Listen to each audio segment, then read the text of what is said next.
All right, guys. So I'm roughing in this residential house, and the other day I gave you some tips on box spacing and box size. So today we're pulling all of our wire. This is 14.2. 14.2 is plenty for a bedroom or a bedroom in a hallway or something like that. That's going to go on a 15 amp circuit.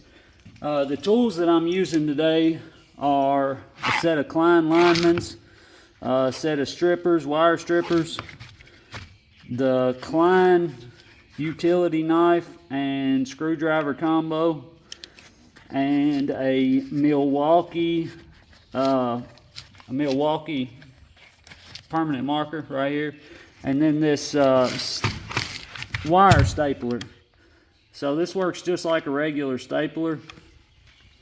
Take it, put it on your wire just like that. Right, you can see that there's no staple there. Put it on your wire. Let me get in here, it's a tight spot. Put it on your wire, and then just squeeze your handle, and it shoots a staple.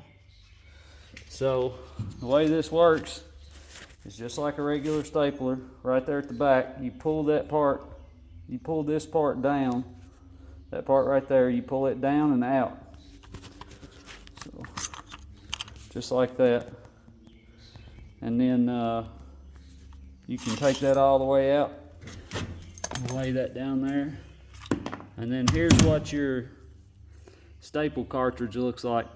The price of these staples and regular staples is exactly the same. So for like 50 bucks you can get the stapler, and then these are the same price, and this is way faster, way faster. So I'll put links in the description where you can get all the tools that I'm using.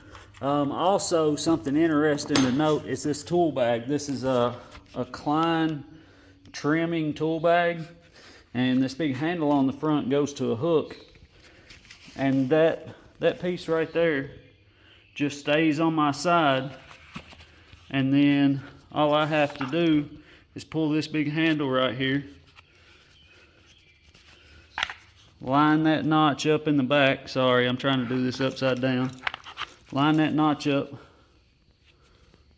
right there, pull the handle, and it drops in, and it swivels, so it keeps from dumping your stuff out when you go up a ladder.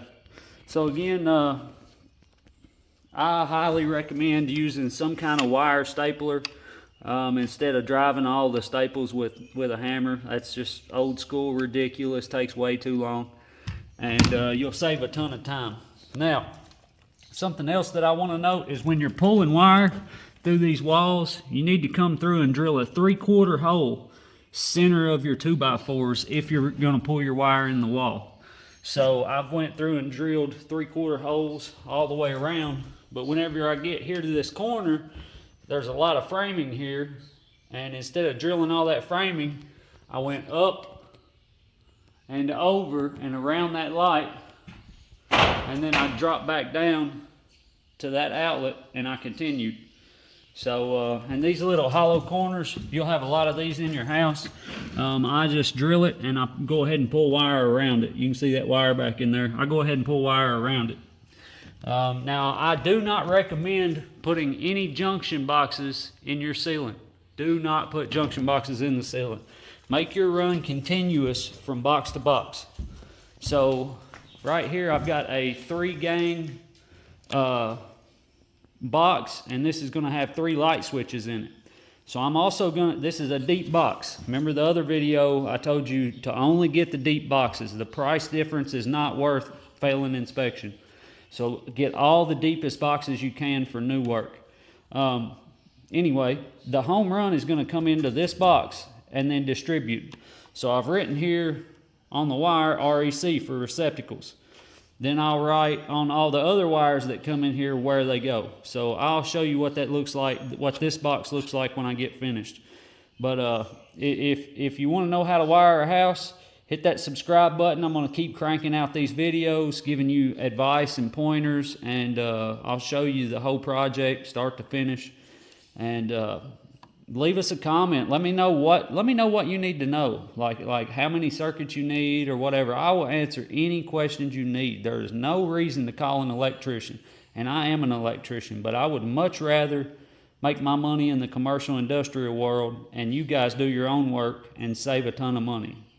The commercial world has more money than they know what to do with. So again, hit the subscribe button, hit the like button, leave us a comment. Make sure you check out our next videos.